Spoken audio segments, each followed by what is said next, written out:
127번입니다.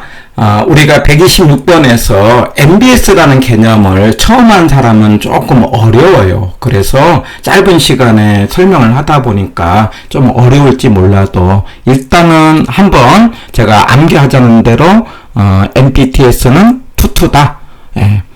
그럼 투투니까 모든 책임을 투자자가 졌다. MBB는 발발이다. BB니까 발발이다. 모든 책임을 발행자가 졌다. MBTB 세 번째는 발투고 네 번째 CMO는 발투다. 앞에는 저, 뒤에는 원조다. 해갖고 이렇게 정리를 하면은 문제를 좀 풀 수가 있어요. 자, 1번 문제. 부동산 투자회사와 조인트 벤처는 조달 방법 중 지분금융에 해당된다. 그러면 맞는 지문이죠? 예. 그 다음에 2번. 원리금 균등 상환 방식은 상환 초기보다 후기로 갈수록 원금 상환 중 원금액이 커진다. 이렇게 하자고 그랬죠? 원리금 균등은 원금과 이자를 똑같이 갚는데 그 안에 있는 원금 몫은 커진다. 이자 몫은 작아진다. 이렇게요. 예. 3번. 주택담보노후연금, 그건 연금 개 시점에 소유권이 연금 지급기관으로 이전된다. 아니죠. 소유권을 갖고 있으면서 저당권을 설정을 한 거죠. 그래가지고 보증을 말하자면 금융공사에서 보증을 서는 거죠. 해가지고 3번이 X. 4번 MBB. MBB는 발발이죠. 발발이니까 모든 책임을 발행자가 지는 거예요. 그렇기 때문에 바로 이 부분이 조금 어려운 지문인데 이 말은 뭐냐면은요. MBB는 채권형이라는 것은 이런 개념이에요. 조금 이렇게 이해를 하실 것이 여기 1차가 있고 차입자가 있고요. 여기 이제 은행이 있고요. 그 다음에 이렇게 금융공사가 있고요. 이렇게 투자자가 있는데, 이때 이제 은행은 없어지는 거예요. 그럴 때, 이제 4번 지문이 뭐냐면은, 대출의 차입자가 돈을 못 갚았어요. 그러면 이제 금융공사가 뭐라자면은 MBB에 대한 원리금을 발행자가 이 금융공사가 발행자가 되는 겁니다. 투자자에게 지급을 해야 된다. 이 말이에요. 그러니까 4번이 맞는 거예요. 4번 다시요. 이게 담보부 채권 MBB는 채무불이행을 누가 했어요? 차입자가 했어요. 그러면 그 채무불이행의 책임을 누가 지는 거니까 발행자가 지기 때문에 그 원리금을 이제 매달 투자자에 약속한 금액은 이전을 한다. 이런 뜻이에요. 그래서 4번은 맞는 거예요. 예. 그 다음에 5번. CMO의 발행자는 저당 풀에 대해서 우선순위와 만기가 다양한 MBS를 발행한다. 맞습니다. 해서 현재 우리나라는 9종류의 CMO 형태로 이제 발행을 하고 있다. 이렇게도 기억을 하고요. 만기가 길수록 이자가 높게 지급하는 형태를 갖고 있어요. 예, 이렇게 기억을 하고요. 4번의 이 127번의 정답은 3번이 되겠습니다. 예, 투투 발발 발투 투투는 MBTS, 발발은 MBB, 발투는 MBTB, 또 발투는 CMO, 앞에는 저, 뒤에는 원조, 그 다음에 초과담보는 채권형만 있고 MBTS 없고, 그 다음에 콜방어라는 말은 세 글자만 있는데 MBB와 그 다음에 CMO만 있다. 이렇게 기억을 하시면은요, 문제를 풀 수가 있어요. 4번입니다. 이제 새로운 주제로, 이제 네 번째 주제로 투자회사라는 이제 주제로 왔어요. 이 부동산 투자회사에 관련된 내용은 투자회사 법의 내용이 나오고 상대적으로 내용이 법의 내용이기 때문에 단순하게 출제가 됩니다. 큰 흐름을 이해를 하시고 체크 포인트로 바로 이 법의 내용을 이해를 하시면 돼요. 투자회사라는 게 뭐냐? 투자자가 투자회사에게 투자를 합니다. 그럼 투자회사는 부동산에다가 투자를 하는 거죠. 부동산 개발에 투자를 합니다. 여기서 돈을 벌어가지고 투자자에게 배당을 준다. 이런 개념이에요. 배당을 주는 거니까 투자회사는 지분형이죠. 자, 그런데 이때에 투자자가 부동산에 가는 것은 간접 투자가 되겠죠. 그리고 이때 투자자가 이 부동산에 투자를 할 때는 투자회사의 주식을 산다 이런 개념으로 이해를 하시는 거예요. 그런데 이런 투자회사가 종류가 3개가 있어요. 이따가 체크포인트에서 보겠는데 제가 자익이 이렇게 이야기를 해요.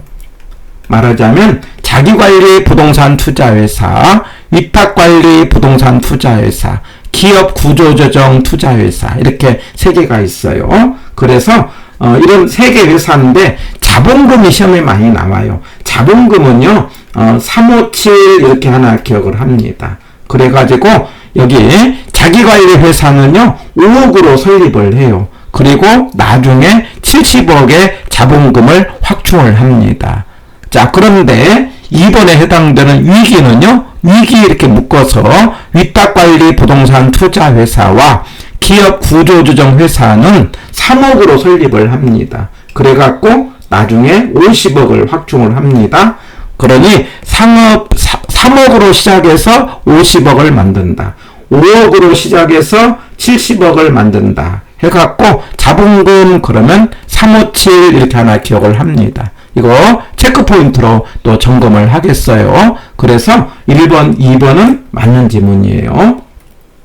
3번, 공인중개사로서 5년 이상 종사한 사람은 자기관리 투자회사의 전문 인력이 될 수 있습니다. 맞습니다. 예, 해서 공인중개사 또는 감정평가사, 다시요, 공인중개사, 감정평가사로서 5년을 종사한 사람은 여기 전문 인력이 될 수 있어요. 조심할 것은 공인회계사는 전문 인력이 아니에요. 다시 여기 투자회사의 전문 인력으로는 중개사와 그 다음에 감정평가사가 해당이 되고 공인회계사는 대상이 아니라는 거. 물론 주택관리사도 아니에요. 그래서 공인중개사하고 감정평가사는 해당 분야에 5년 이상 종사한 사람은 전문 인력이 될 수 있다. 이 지문 3번 맞습니다. 그 다음에 4번 위탁관리 부동산 회사는요 서류상으로 만든 회사입니다. 그리고 그렇기 때문에 임직원이 없어요. 그리고 지점을 설치할 수 없다 되어 있어요. 그래서 맞습니다. 5번에 가서 부동산 투자회사는 현물출자연 설립이 가능하다. 이게 틀렸어요.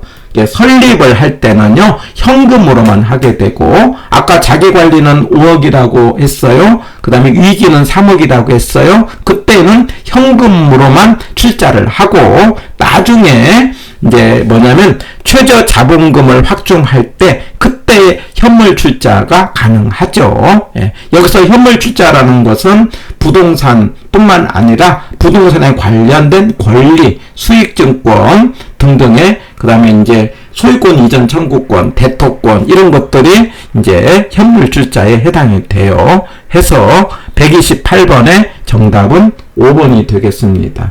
바로 이 부분은 체크포인트로 한 번 더 점검을 하겠습니다.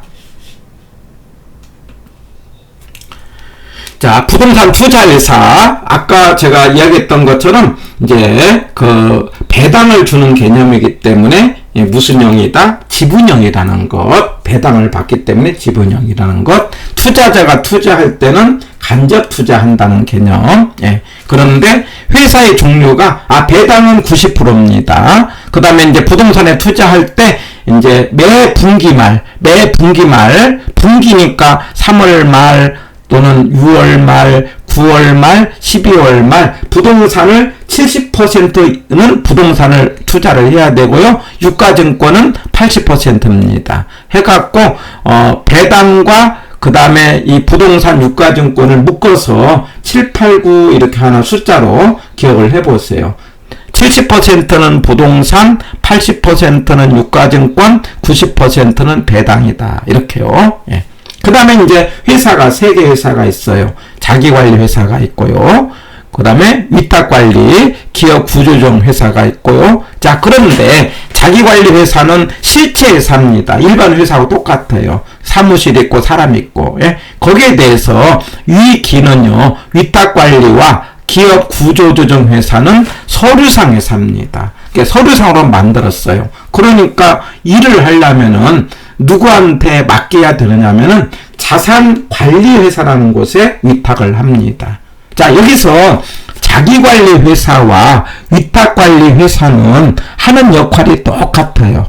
그런데 자기관리회사는 실체가 있는 회사라고 한다면은 위탁관리회사는 서류상 회사고 그 다음에 자산관리회사한테 위탁을 하는 것 뿐이에요. 하는 역할은 똑같다.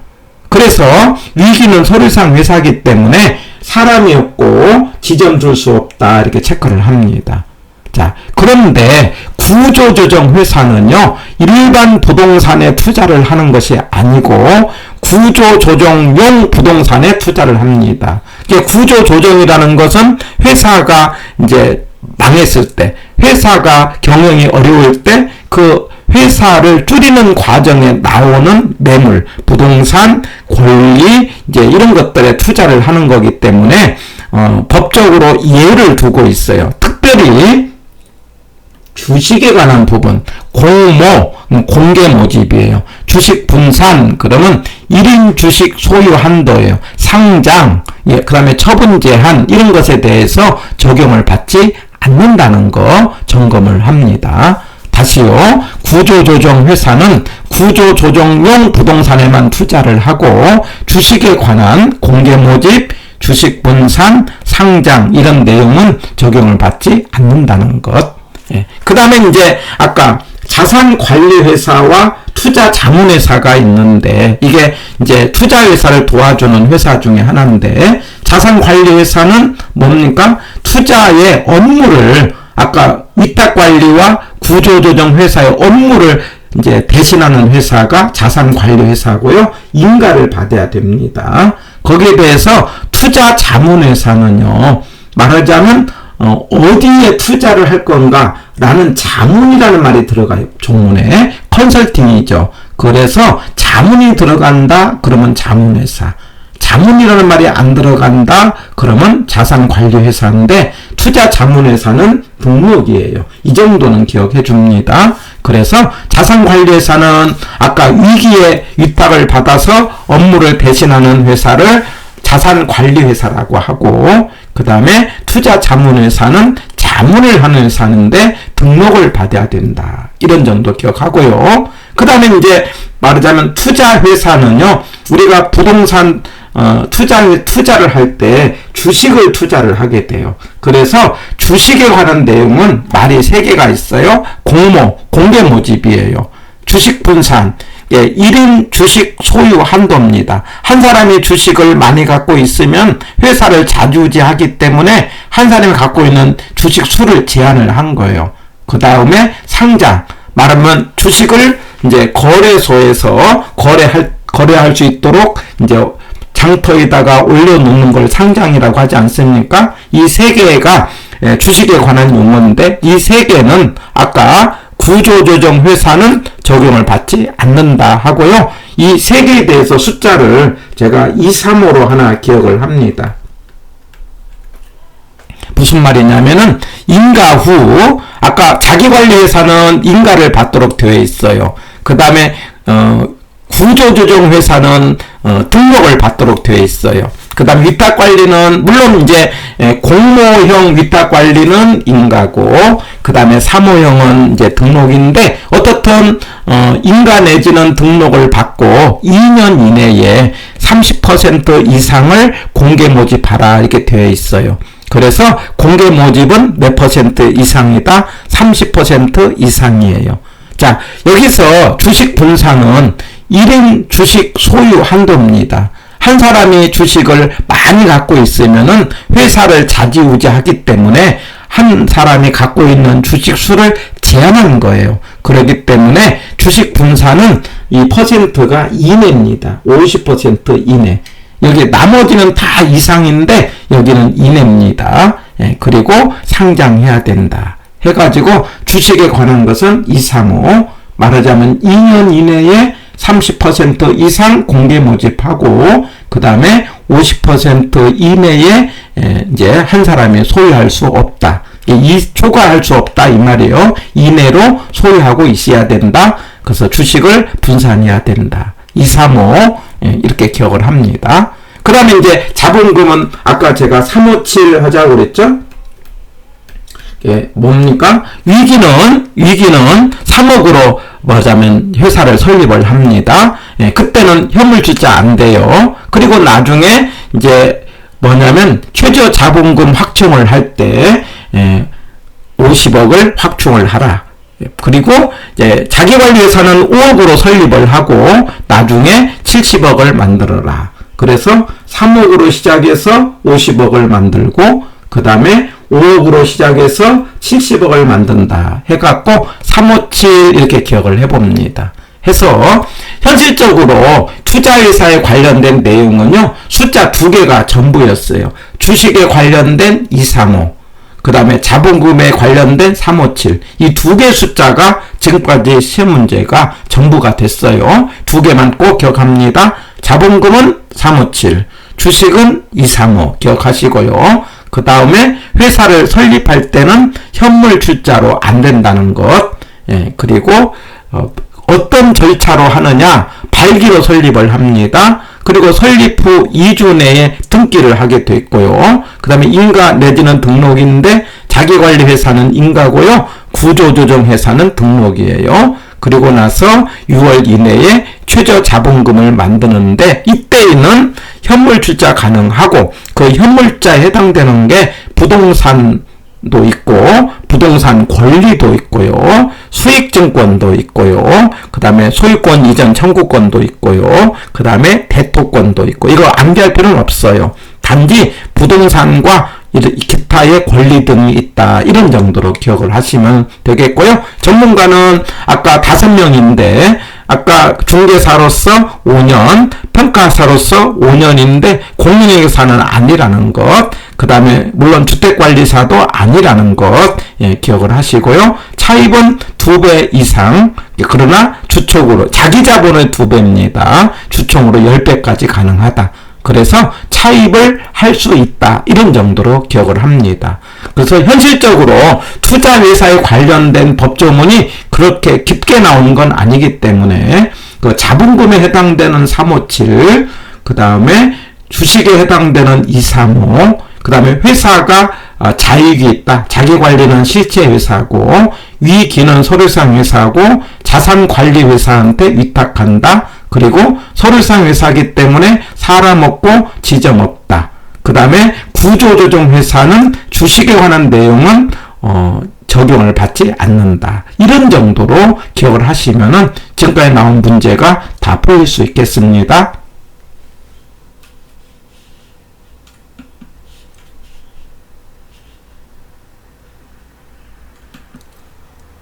(129번입니다) 예, 투자회사에 관한 설명으로 틀린 거 됐어요. 자, 1번 주주 1인당 소유 한도가 제한된다. 예, 이게 이제 한 사람이 회사를 몽땅 갖고 있으면은 자지하기 때문에 일정한 제한이 있는데 제가 235 이런 말을 했지 않습니까? 2년 이내에 30% 이상 공개 모집하고 50% 이내에 소유할 수 없다 되어 있어요. 묻기를 위탁관리회사를 묻고 있어요. 그래서 1번은 맞습니다.